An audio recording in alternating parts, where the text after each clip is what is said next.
সবাই, আশা করছি সবাই খুব ভালো আছো, আমরাও ভালো আছি। আর আজ স্যাটারডে, তাই আজকে একটু বেশি ভালো আছি বিকজ ইটস উইকেন্ড।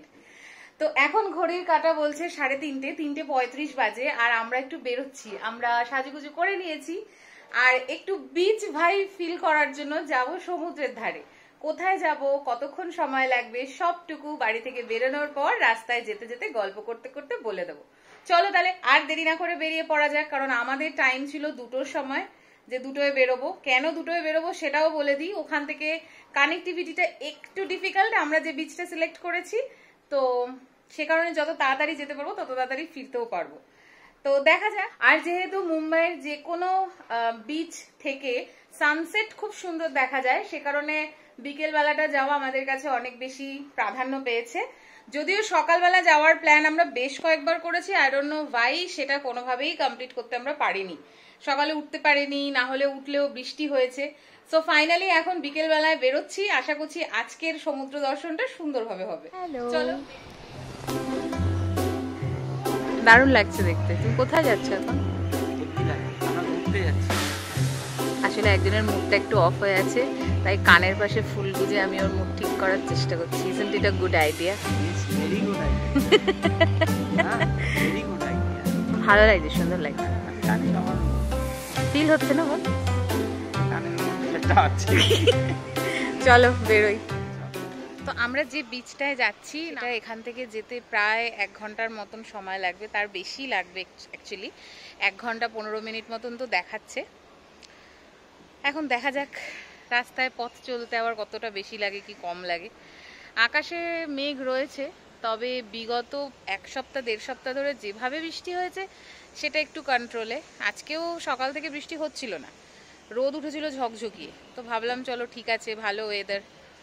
বাট দেখলাম যে না, দুপুরবেলা ঝমঝমে বৃষ্টি হলো, এখন বন্ধ আছে। লেটস সি কতদূর কি হয়।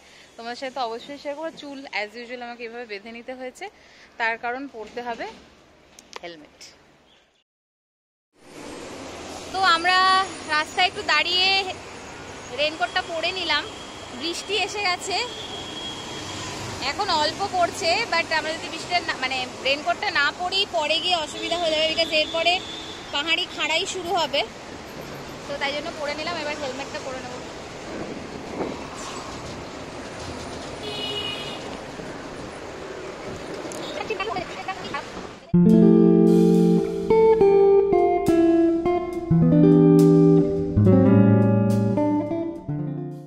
আমাদের আজকের গন্তব্য সুরুচি বিচ ভাসাই বিচ থেকে জাস্ট 10 মিনিটেরই দূরত্বে। বৃষ্টি স্নাত মহারাষ্ট্র, তাই কোনায় কোনায় ছড়িয়ে আছে সবুজের সমারোহ। আর তার মাঝেই যে কখন চোখধা দিয়ে রাস্তা ভুল করেছি বুঝতেই পারিনি। এই মোড়েই রাস্তাটা ভুল হয়েছিল বটে, তবে গুগল বাবাজির দয়ায় ঠিকঠাক সময়ে ঠিকঠাক জায়গাতেই পৌঁছতে পেরেছি। ফাইনালি পৌঁছে গিয়েছি। আর এখন জাস্ট এই মানে রেইনকোটগুলো পরা ছিল, ওগুলো খুলে দিলাম। দুর্দান্ত হাওয়া দিচ্ছে, তবে 5টা 8 বাজে। আর রাস্তা 1.5 ঘন্টা রাস্তার মধ্যে লাস্ট 45 মিনিটের রাস্তাটাই খুব অড, ভীষণ অড, তাই না? অড, আর তারপর মানে পুরো ভাঙাচোরা রাস্তা। ইয়েস, ভাঙাচোরা রাস্তা। আর হাওয়ার জন্য হয়তো অনেকটা সাউন্ড তোমরা শুনতে পাবে, তো কিছু করার নেই। ভিতর দিয়ে রাস্তা, তো মানে গাড়ি স্পিডেও চালানো যাবে না। হ্যাঁ, লোকালিটিটা। হ্যাঁ, তো আমরা অ্যাকচুয়ালি একটু অফ বিচে আসবো এরকমই ইচ্ছা ছিল, সেই কারণে একটু অন্য বিচে আসা, পরিচিত বিচগুলোর থেকে সরে। বাট সেটার জন্য আমাদেরকে কষ্টটা একটু বেশি করতে হয়েছে। তো এইটা হচ্ছে বিচে আসার রাস্তা। এখানে সাইডেই এরকম ভাবে পার্কিং এর জায়গা রয়েছে, সবাই এইভাবেই মোটামুটি পার্ক করেছে। মানুষজন এপাশে দেখতে পারবে গাড়ি ঠাড়ি নিয়েও এসেছে। আর আশেপাশে রয়েছে এরকম ছোটখাটো প্রচুর স্টল। এই জায়গাটা বুঝতে পারছি না, মাঝখানে একটু জল, তারপরে অ্যাকচুয়ালি সমুদ্রটা কিন্তু ওই দূরে। তো দেখা যাক।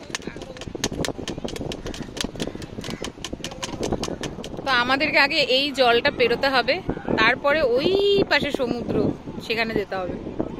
তো চলো আগে একটু ভুট্টা খেয়ে গায়ে শক্তি করে না হচ্ছে। টাকা আমার কি যে ভালো লাগে। আমারও ভালো লাগছে এখন। তিনি এখন লোকাল স্টাইলে ফুচকা খাচ্ছেন, নর্থ বেঙ্গল স্টাইল। ঘুগনি দেওয়া ফুচকার ঘুগনিটা একটু গরম থাকলে খেতে বেশি ভালো লাগে। এর আগে কিন্তু ভুট্টার অর্ধেকের বেশিটা খেয়ে নিয়েছে, আমাকে খেতেই দেয়নি। বিয়ার কথা না, তোর সারা মুখে তার প্রমাণ আছে, আমি দেখাচ্ছি। দেখ মুখ ডাকছিস কেন? দেখ দেখো, এই দেখ লেগে আছে। তাহলে হাতটা সরা, তোমরা দেখো লেগে আছে কিনা।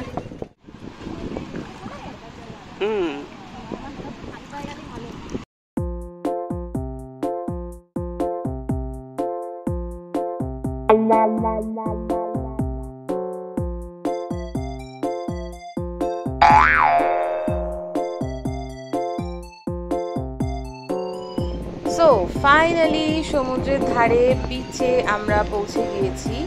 এই বিচটার নামই হলো সুরুচি বিচ। তবে এখানে রুচি সম্পন্ন কোনো কিছুই চোখে পড়েনি, কারণ বেশ নোংরা ছিল বিচটা। মেনটেনেন্সের অভাব বোঝাই যায়। নেচার এখানে অনেকটাই তবে প্রকৃতিকে সুন্দর রাখার জন্য মানুষের যে কতটা দায়ভার থাকে তাই বিচটায় গিয়ে আমরা বারবার অনুভব করছিলাম। যাই হোক, চলো সমুদ্রের ধারে যাওয়া যাক। আর যে জায়গাটা পেরিয়ে আমরা সমুদ্রের ধারে পৌঁছেছিলাম তার সৃষ্টি কিন্তু বৃষ্টির জল থেকে। হ্যাঁ, ওই জায়গাটা একটু ঢালু এবং বৃষ্টির জল জমে গিয়েই অমন জল জমে পা ধোয়ার জায়গা হয়ে গিয়েছিল। যাই হোক, সমুদ্রের ভাইবস যে কোনো বিচেই একই রকম, এখানেও তার খামতি ছিল না। তবে যেটা একমাত্র ভালো লাগার জিনিস তা হলো মানুষের ভিড় ছিল অনেকটাই কম, আর কালো স্যান্ডবেড সুদূর বিস্তৃত।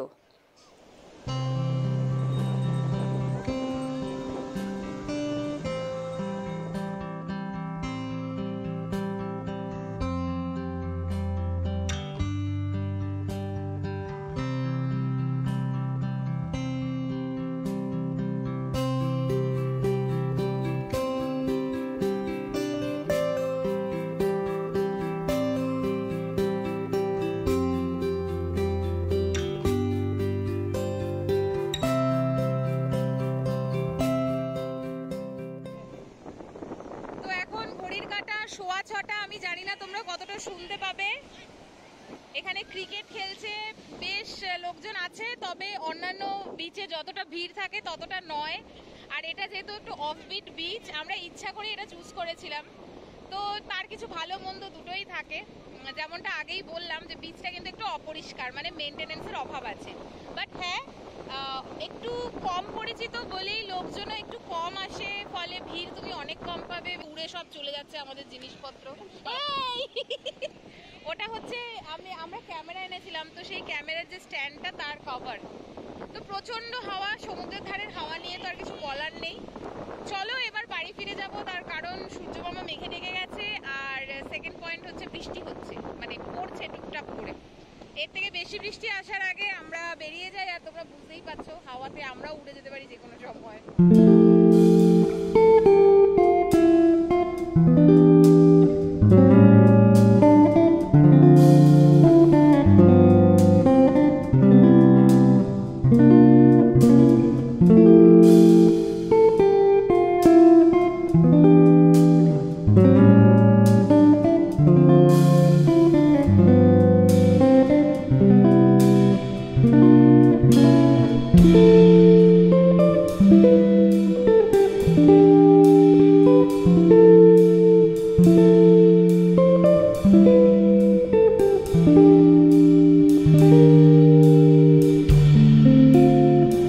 এবারের মতন সুরুচি বিচকে টাটা বাই বাই করার সময় এসে গেছে। আর ফেরার পথে আমরা পেয়েছিলাম ভালোই বৃষ্টি, তাই একেবারে বাড়ি থেকে 7 মিনিট দূরত্বে মানিস ক্যাফে, যেটা কিনা ভীষণ ফেমাস এখানে ফর সাউথ ইন্ডিয়ান ফুড, সেখানে আমরা এসে ফাইনালি দাঁড়িয়ে একটু স্ন্যাক্স আইটেম খেয়েছিলাম আর সাথে নিয়েছিলাম গরম গরম দুটো ফিল্টার কফি। এই দোকানটা এতটাই ফেমাস যে সকাল 6টা থেকে রাত 11টা অবধি দোকানের সামনেটায় ঠিক এমনই ভিড় থাকে। আজ তবে আসি, টাটা। টান্দা পেজের আজকের এই চ্যাপ্টারটা তোমাদের ভালো লাগলে please do like, share, comment and subscribe.